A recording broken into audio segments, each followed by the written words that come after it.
Bismillahirrahmanirrahim. Kita lanjutkan ya. Sekarang ada Max Weber. Max Weber di sini ada teori, yaitu teori tindakan sosial. Teori tindakan sosial dibedakan menjadi dua. Ada tindakan rasional dan ada tindakan yang irasional. Tindakan rasional itu ada dua, yaitu tindakan rasional instrumental dan tindakan berorientasi nilai. Kalau rasional instrumental, ya, kata-kata instrumental itu berarti kan alat. Jadi di situ ketika mau melakukan tindakan tertentu itu dipikirkan terlebih dahulu ya.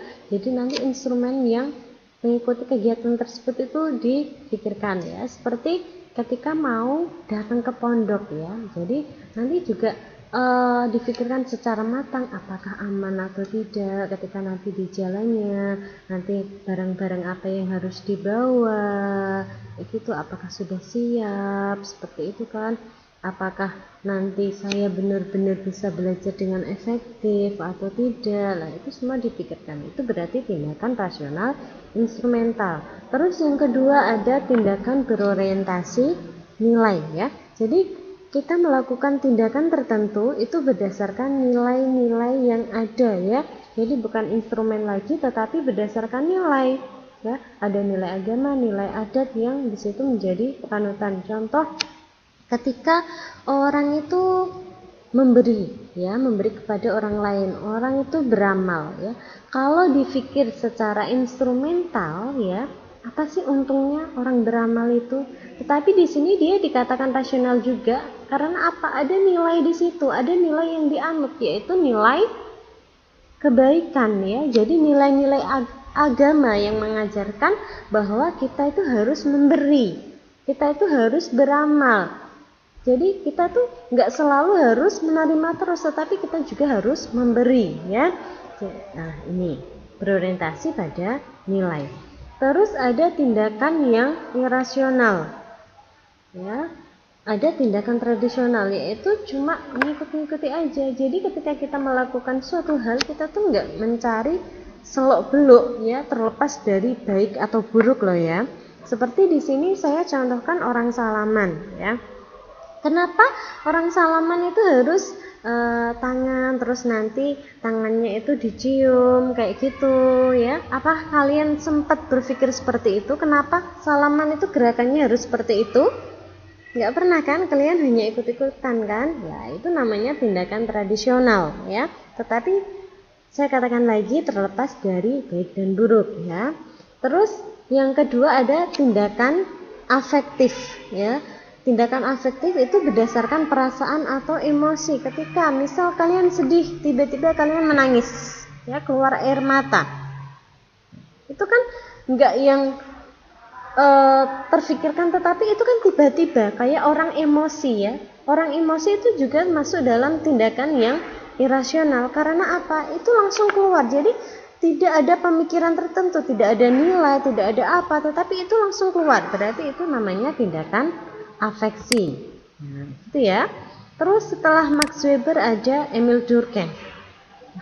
Emil Durkheim ini berpikiran mengenai masyarakat itu berkembang dari bentuk yang sederhana menjadi bentuk yang kompleks, dari yang primitif ke beradab. Solidaritasnya dari solidaritas mekanik ke solidaritas organik ya.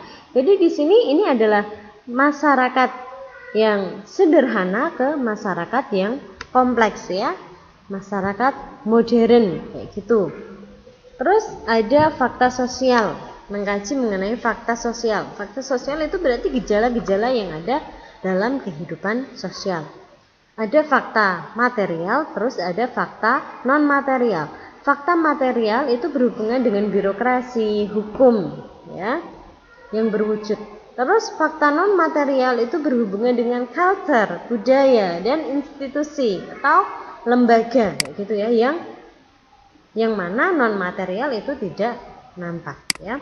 Terus di sini ada teori bunuh diri. Maaf, ini sedikit kepotong ya. Terus ada tulisan-tulisan apa ini ya? Ada teori bunuh diri, suicide ya, suicide tulisannya menurut Emil Durkheim. Jadi Emil Durkheim ini melihat fenomena bunuh diri, ya, kemudian mengklasifikasikannya. Jadi yang pertama ada bunuh diri egoistik, ya, ego, ya, karena ada kepentingan dari diri, ya. Di sini dia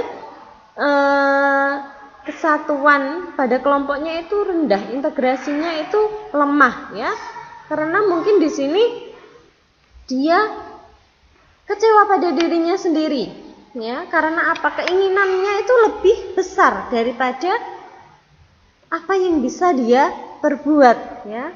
Akhirnya apa, frustasi, terus bunuh diri. Itu namanya bunuh diri egoistik.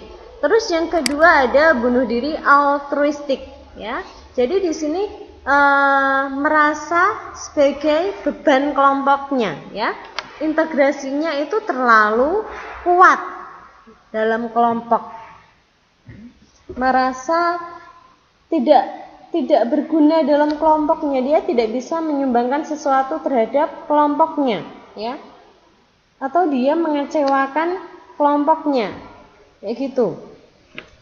Contohnya seperti harakiri, ya, harakiri yang ada di Jepang itu, ya. Terus contoh lain, ya, karena kecintaan, ya, yang terlalu besar. Misal di situ ada sebuah keluarga, ya, suaminya meninggal. Terus habis itu sang istri ikut meninggal. Dia bunuh diri karena dia tidak siap, karena dia terlalu cinta kepada suaminya, kayak gitu, ya. Jadi integrasi terhadap kelompok itu terlalu kuat, makanya dia bunuh diri, kayak gitu kan. Itu namanya bunuh diri altruistik. Terus ada bunuh diri anomi. Anomi ini keadaan yang mana tidak ada aturan, ya. Jadi nggak ada aturan, nggak ada panutan, kayak gitu kan. Makanya apa? Di sini bunuh diri yang diakibatkan karena kehilangan arah, ya, kehilangan arah. Dia pikirannya itu nggak berpikir bunuh diri itu benar atau salah, kayak gitu. Itu nggak ada pikiran, karena apa? Terlalu kacau, ya. Biasanya di sini karena faktor ekonomi, sehingga apa? Mengkaburkan sesuatu yang aslinya sudah ada hukumnya, gitu kan. Terus yang keempat ada bunuh diri fatalistik. Ini karena keputusasaan, ya, ketidakberdayaan. Biasanya di sini terjadi karena perbudakan, ya. Merasa dia itu hidupnya sudah tidak berguna lagi, kayak gitu kan, hanya menjadi budak. Akhirnya apa? Bunuh diri untuk menyelesaikan masalahnya, untuk menyelesaikan keputusasaannya, seperti itu. Sampai di sini paham? Kalau ada pertanyaan silahkan